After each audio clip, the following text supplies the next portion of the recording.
¿Y cómo son estos mensajes DNS que se envían o bien nuestro cliente al servidor DNS local o bien desde el servidor DNS local a los otros servidores DNS? Pues hay dos tipos. Hay mensajes de consulta y mensajes de respuesta. Pero ambos van a seguir el mismo formato. Van a tener esta cabecera y este cuerpo. Lo que va a cambiar va a ser qué tienen en cada uno de sus campos. El campo de identificación, que está en la cabecera, va a ser común para el mensaje de consulta y respuesta, y por lo tanto el mensaje de respuesta tendrá que incluir el mismo número de identificación, que es un número de 16 bits, que va a identificar a qué consulta está dando respuesta ese mensaje. Después vienen una serie de flags o indicadores que, por ejemplo, tendrán un bit para indicar si es una consulta o una respuesta, otro que dirá si la consulta es iterativa o recursiva, otro que el servidor dirá si soporta recursión o no, otro que dirá si la respuesta es de un DNS autoritativo, etc. Además, tenemos 4 campos que indican el número de registros que vienen detrás. Es decir, tenemos el número de preguntas que estamos haciendo, que vendrán aquí después. Tendremos el número de registros de respuesta que va a incluir si es un mensaje de respuesta, que vendrán aquí después. El número de registros autoritativos que vienen en esa respuesta y el número de respuestas adicionales que nos puede dar, que vienen al final. Por lo tanto, en la consulta que hagamos vamos a incluir el número de preguntas que estamos haciendo al servidor DNS. Ese número de preguntas se va a corresponder con el número de registros que vamos a incluir aquí.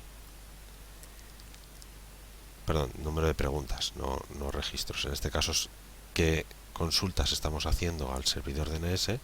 Por ejemplo, si estamos consultando el servidor www.urjc.es y estamos haciendo una consulta tipo A, es decir, danos la IP de este nombre, etcétera. Aquí vendría cada una de las preguntas que estamos haciendo al servidor DNS.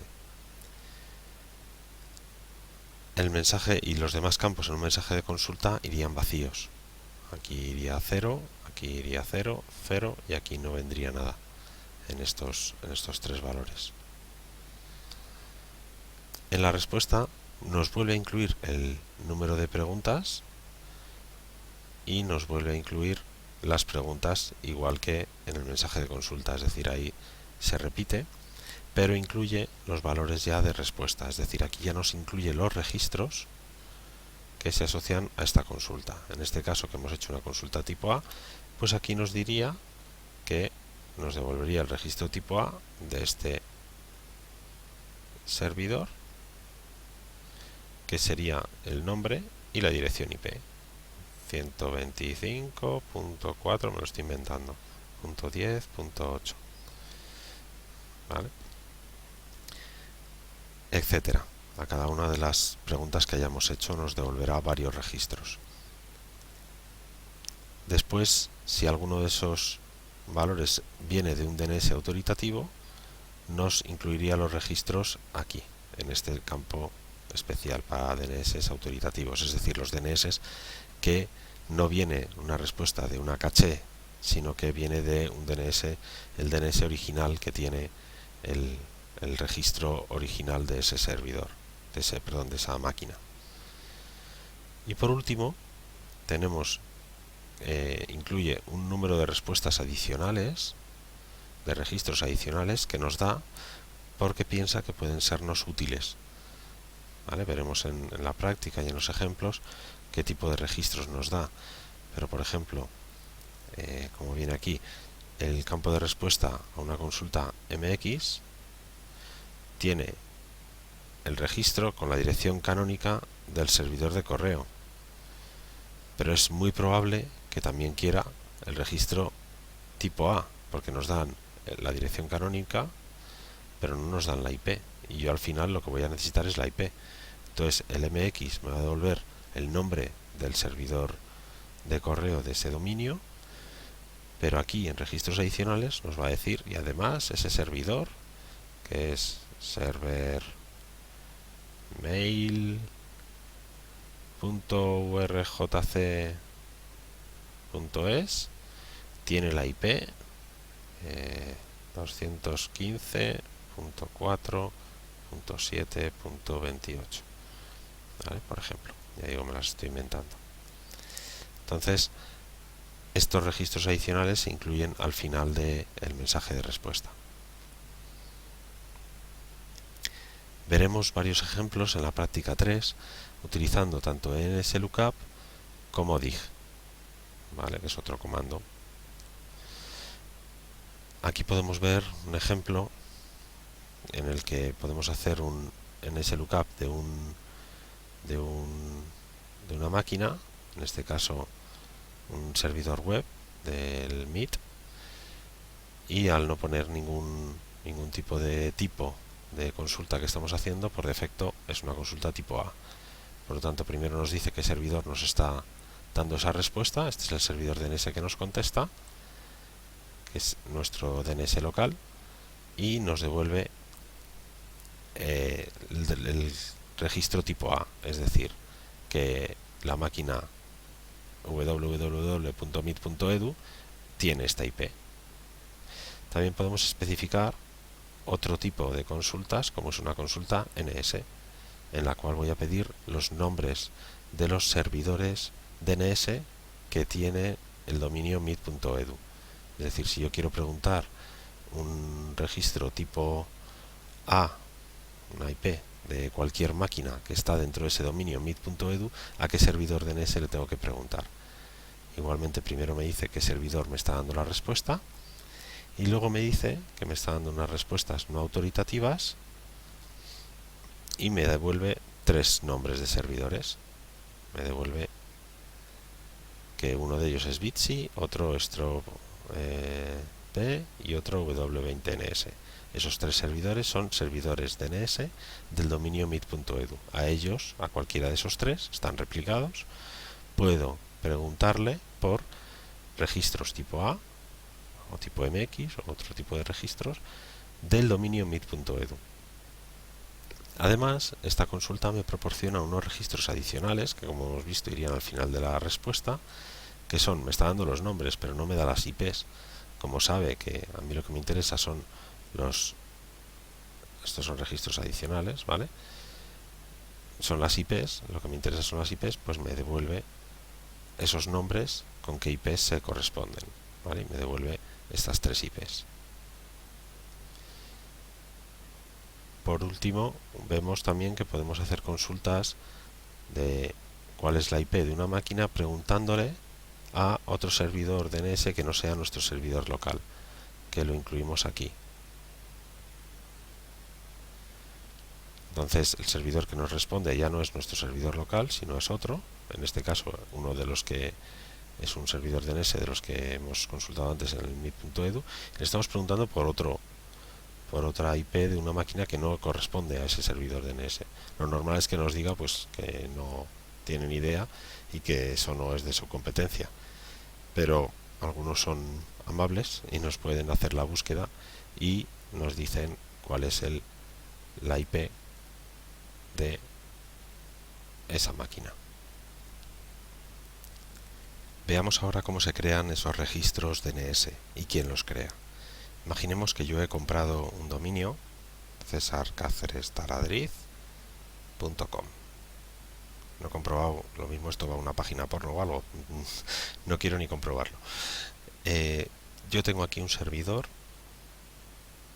en el que tengo almacenada mi página web de esta empresa y quiero que la gente, cuando meta en el navegador www.cct.com, vaya a esta máquina. Esta máquina es una máquina mía que tiene la IP, pues me la invento, 215.7.2.3. Entonces quiero que la gente, cuando meta www.cct.com, le lleve a esta máquina con esta IP. ¿qué hago? O bien me creo mi propio servidor DNS y meto esto registro tipo A, o bien lo que hace normalmente uno es contrata un registrador DNS, que normalmente es el mismo que te vende el dominio, te puede hacer el registro DNS. Este registro DNS, este registrador DNS, que es por ejemplo mi DNS.com, esta empresa se dedica a registrar DNS y tiene muchos servidores DNS, y en uno de ellos, bueno, mejor dicho, en dos de ellos, porque me tiene que dar un DNS primario y un secundario, va a meter este registro tipo A que va a ligar mi nombre www.cct.com con esa IP. Entonces va a meter aquí un registro tipo A y aquí otro registro tipo A en estos DNS. Estos se llamarán, pues por ejemplo, DNS1 y DNS2 y tendrán sus IPs. Esta será, por ejemplo, la 143.1.1.2 y esta la 143.1.1.3, por ejemplo. Entonces, aquí mete mi registro tipo A. En este registro tipo A, ¿qué va a ir? Va a ir que www.cct.com es la IP 215.7.2.3, ¿vale? Y lo mete por duplicado. ¿Qué es lo que tiene que hacer esta empresa ahora, mi DNS.com?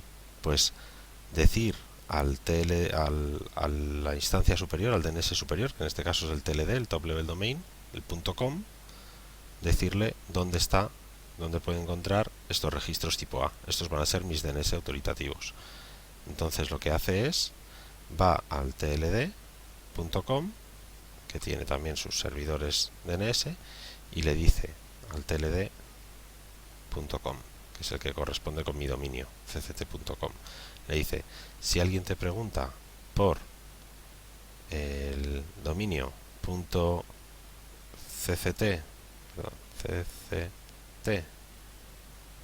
.cct.com, lo tengo yo. Entonces mete en estos servidores tld.com, mete que cct.com, su servidor DNS es dns1.midns.com. Dice que si quiero preguntar por IPs de este dominio, tengo que preguntar a esta máquina. Esto es un registro tipo NS. Este es un registro tipo NS. Y además le mete un registro tipo A diciéndole que la dirección IP de esa máquina, DNS1, midns.com, está en la 143.1.1.2, ¿vale? Y hace lo mismo con el DNS2. Por lo tanto, ya cualquier persona que pregunte al tld.com por la IP de cct.com le va a redirigir a este DNS primario o al secundario, si el DNS primario está caído. Por lo tanto, tenemos que introducir todos estos registros primero en mis servidores autoritativos, que son estos, y en el servidor de niveles superiores. También podemos tener otra máquina en mi empresa, que sería el servidor de correo, mail.cct.com, con otra IP, y esto lo tendríamos que registrar aquí como un registro. Este era un registro tipo A. Aquí tendríamos que registrar un registro tipo MX, que sería mi servidor de correo, de la misma forma, y se seguirían los mismos pasos.